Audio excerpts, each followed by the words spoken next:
नमस्कार। सदन दिन भर में आपका स्वागत है। मैं हूं मोहम्मद फातेह टीपू। अगले आधे घंटे में देखेंगे राज्यसभा और लोकसभा की कार्यवाही में क्या कुछ रहा खास, लेकिन सबसे पहले नजर सुर्खियों पर। लोकसभा ने वर्ष 2025-26 के लिए अनुदानों की अनुपूरक मांगों के प्रथम बैच को दी मंजूरी। चर्चा का वित्त मंत्री निर्मला सीतारमण ने दिया जवाब। कहा, पिछले एक दशक में देश का व्यापक विकास। विपक्ष ने रुपए और अर्थव्यवस्था की स्थिति पर उठाए सवाल। भारत के रूपांतरण के लिए नाभिकीय ऊर्जा का संधारणीय दोहन और अभिवर्धन विधेयक 2025 लोकसभा में पेश। लोक कल्याण के लिए परमाणु ऊर्जा विकास को प्रोत्साहित करना मकसद। विकसित भारत शिक्षा अधिष्ठान विधेयक 2025 को संयुक्त समिति को भेजने का फैसला। राज्यसभा में चुनाव सुधारों पर आगे की चर्चा। सत्ता पक्ष ने शुद्ध मतदाता सूची को लोकतंत्र की मजबूती के लिए बताया जरूरी। कहा, SIR सामयिक और आवश्यक प्रक्रिया। कई विपक्षी दलों ने की दल बदल विरोधी कानून में सुधार की मांग। बुलेटिन में सबसे पहले बात राज्यसभा में आज हुई कार्यवाही की।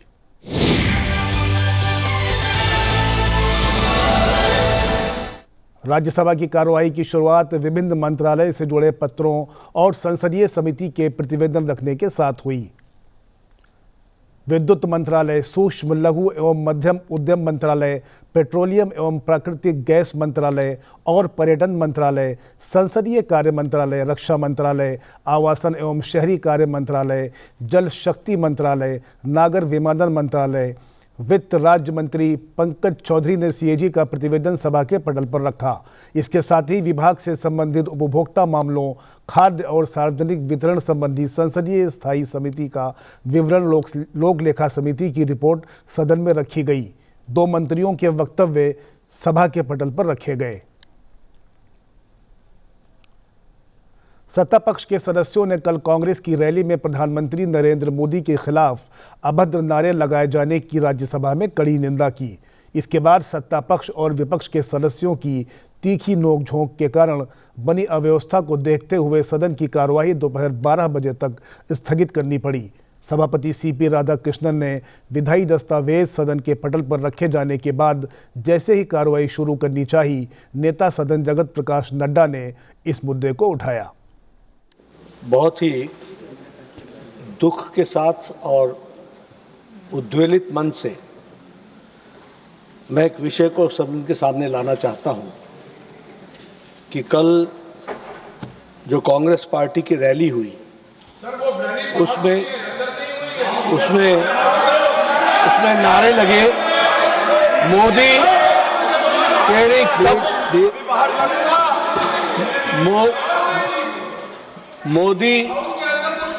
मोदी तेरी कब्र खुदेगी, आज नहीं तो कल खुदेगी। ये इस तरीके के नारे की बात रिकॉर्ड पे जा रही है, प्लीज। ये तरीके के नारे कांग्रेस पार्टी के सोच और मानसिकता को दर्शाता है।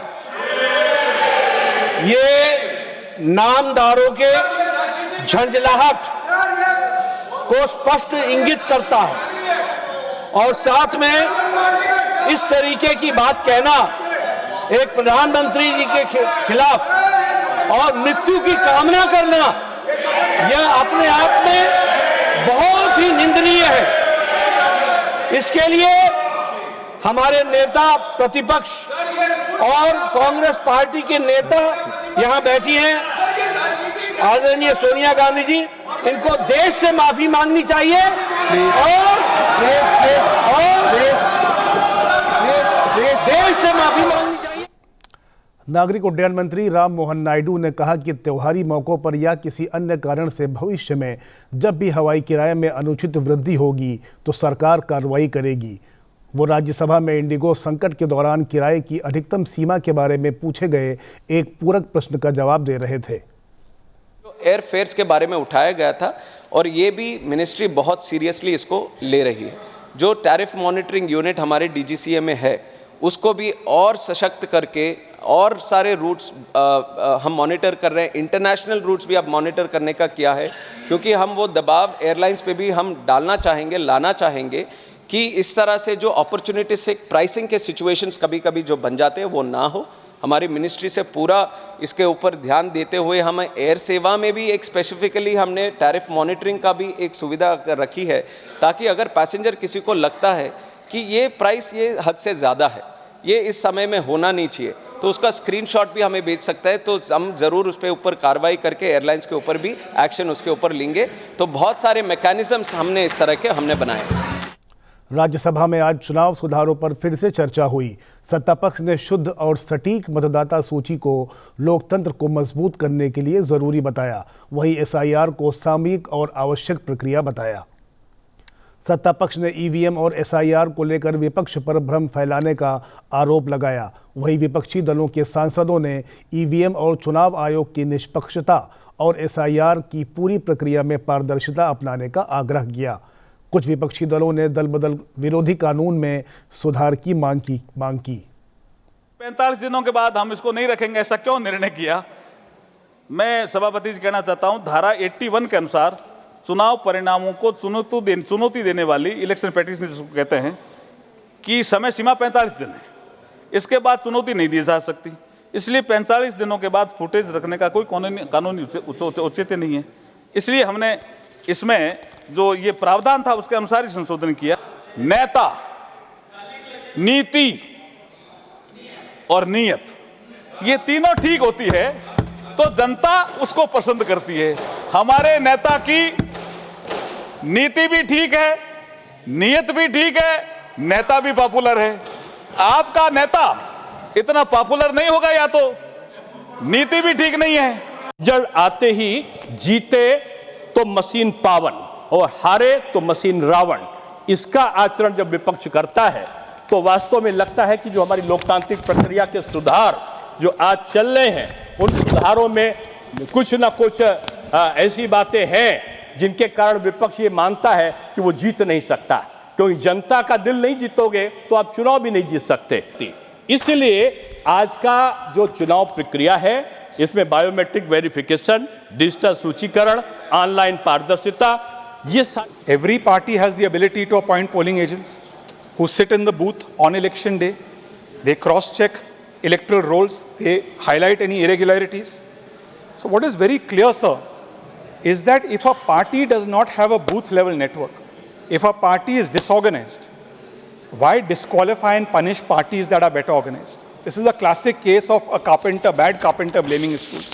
The third way that the Election Commission is directly correlated to the health of parties, counting agents on voting day.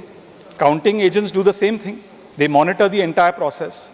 And therefore, जो Election Commission की effectiveness सीधे political parties के 2003 से 25 तक 22 साल में उसमें 40% वोट ऐसा था जिनका डेथ हो गया था, जो जिंदा नहीं है और उनके नाम पर बोगस वोटिंग होता था, जो माइग्रेट कर गए थे या जिनको दो जगह जिनका नाम था, वही क्लीनिंग हुआ है।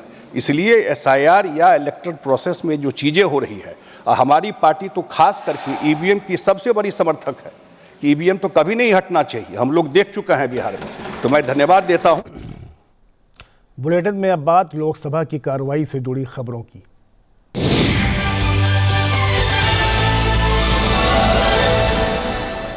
लोकसभा की कार्यवाही 3 पूर्व सदस्यों को श्रद्धांजलि अर्पित करने के साथ हुई।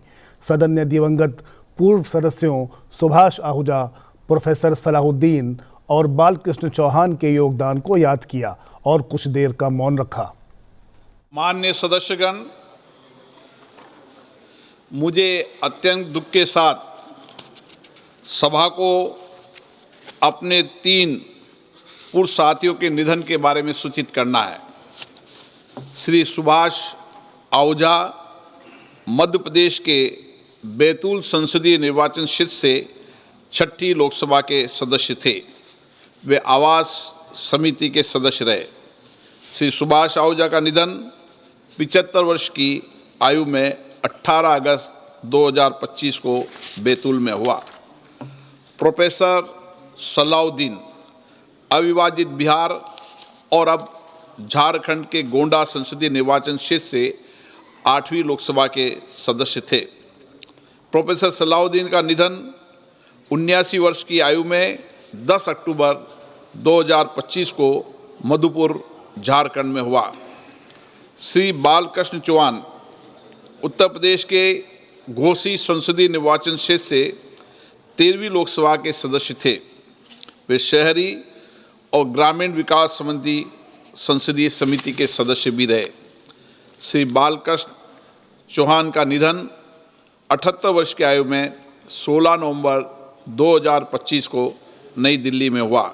ये सभा अपने पूर्व सहयोगियों के निधन पर गहरा शोक व्यक्त करती है और शोक संतप्त परिवारों के प्रति अपनी गहरी संवेदना व्यक्त करती है। अब ये सभा दिवंगत आत्माओं के सम्मान में मौन रहेगी।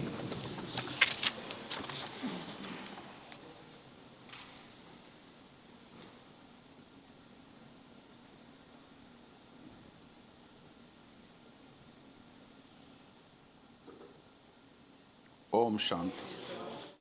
कांग्रेस के रविवार को आयोजित एक रैली में प्रधानमंत्री नरेंद्र मोदी के खिलाफ अभद्र नारे लगाए जाने को लेकर लोकसभा में सत्ता पक्ष और विपक्ष के सदस्यों ने अवरोध किया, जिसके कारण सदन की कार्यवाही एक बार के स्थगन के बाद दोपहर 2 बजे तक के लिए स्थगित करनी पड़ी।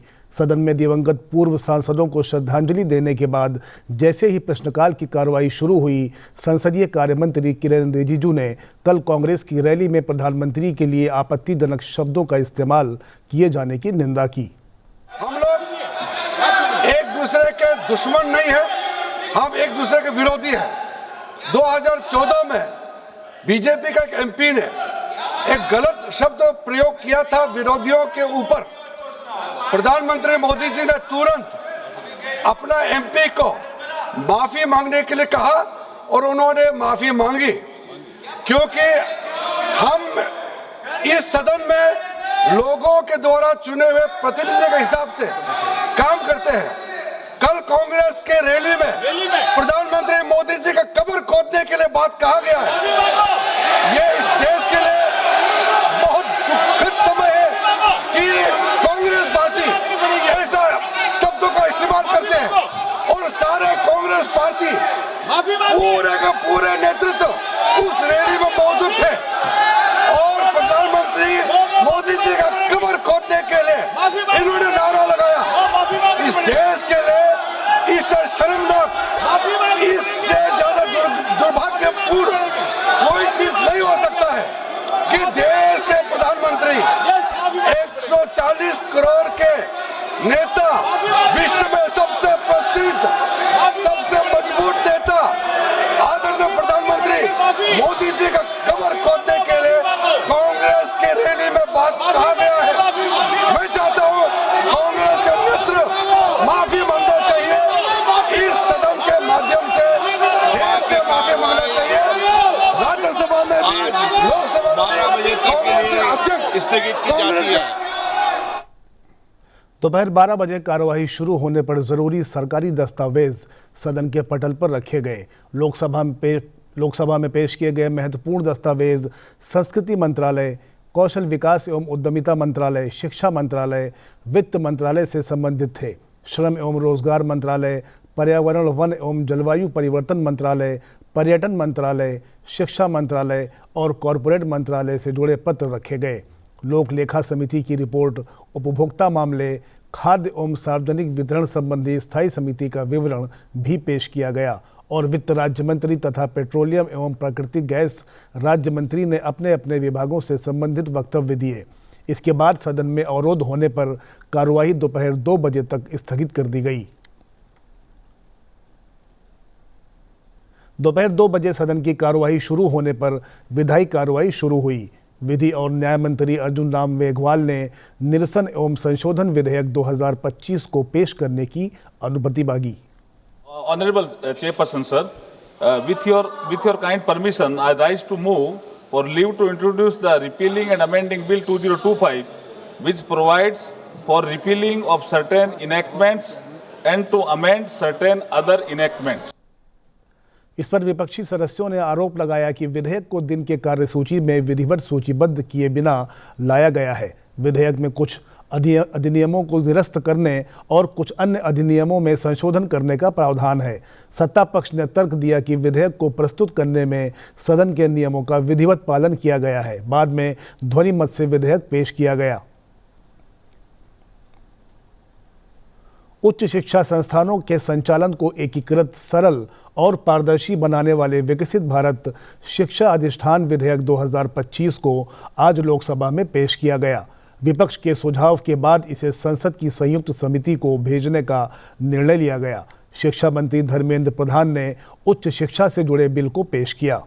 I rise to move for the leave to introduce a bill to enable and empower the universities and other higher education institutions to achieve excellence in teaching, learning, research and innovation through coordination and determination of standards in institutions for higher education, research and scientific and technical institutions, and for that purpose to constitute a Vikasit Bharat Shiksha Adhishtan to facilitate universities and other higher educational institutions to become independent, self-governing institutions and to promote excellence through a robust and transparent system of accreditation and autonomy, and for matters of connected therewith or incidental thereto.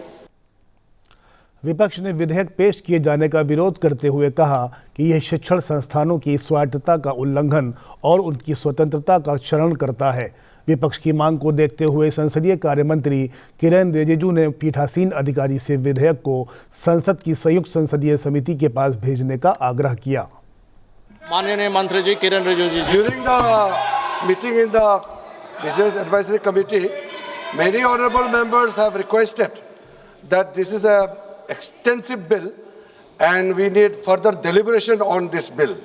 So government hereby proposed to send it to joint parliamentary committee, and we authorize the honorable speaker to constitute the JPC in consultation with the other house and also with various political parties. आज नाभिकीय ऊर्जा का संधारणीय दोहन और अभिवर्धन विधेयक 2025 पेश किया गया। परमाणु ऊर्जा विभाग में राज्य मंत्री डॉक्टर जितेंद्र सिंह ने विधेयक पेश किया। Speaker sir, with your kind permission, I rise to move for leave to introduce the Sustainable Harnessing and Advancement of Nuclear Energy for Transforming India Bill 2025। उन्होंने कहा कि विधेयक का मकसद लोक कल्याण के लिए परमाणु ऊर्जा तथा विकास को प्रोत्साहित करना है।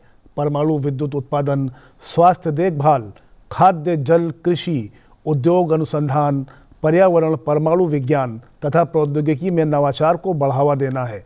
इन मकसदों में परमाणु ऊर्जा का सुरक्षित तथा संरक्षित उपयोग सरकार की प्राथमिकता है। इसलिए इसके मजबूत नियामक ढांचे तथा इससे संबद्ध विषयों के लिए ये विधेयक लाया गया है। Honorable members are repeatedly raising the opposition, opposing the introduction of the bill. Today we are not passing the bill. There is no proposed for consideration. It is only introduction of the bill.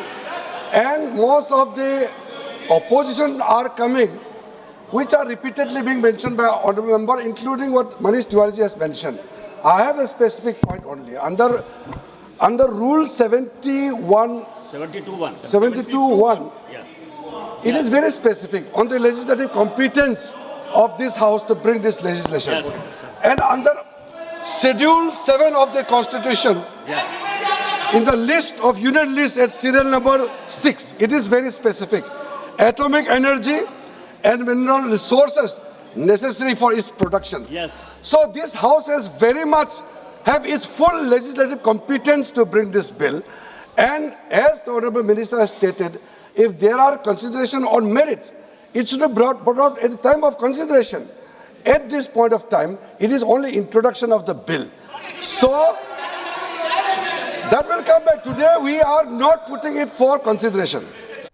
Lok Sabha ने वर्ष 2025-26 के लिए अनुदानों की अनुपूरक मांगे प्रथम batch और संबंधित विनियोग संख्या 4 विधेयक 2025 को मंजूरी दे दी।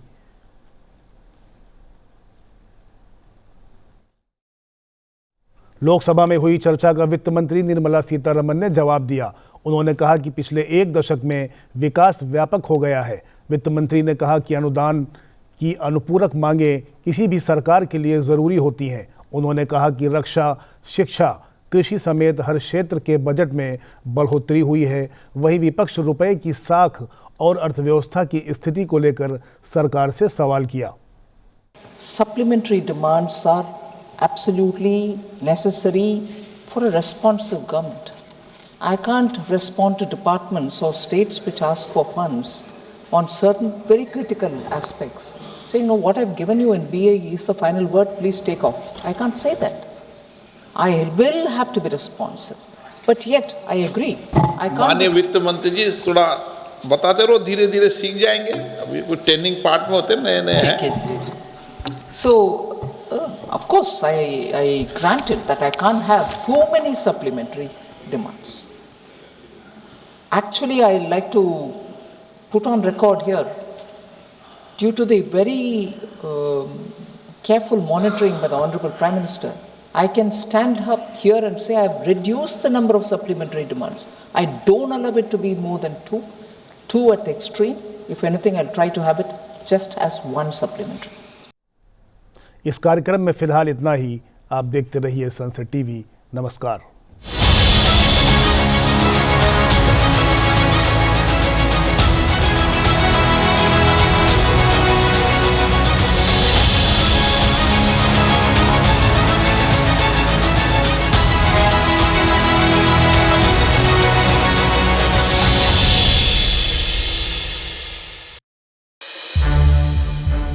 सनसेट टीवी के और भी प्रोग्राम्स देखने के लिए सब्सक्राइब करें हमारा YouTube चैनल और हाँ, इन्हें लाइक और शेयर करना ना भूलें।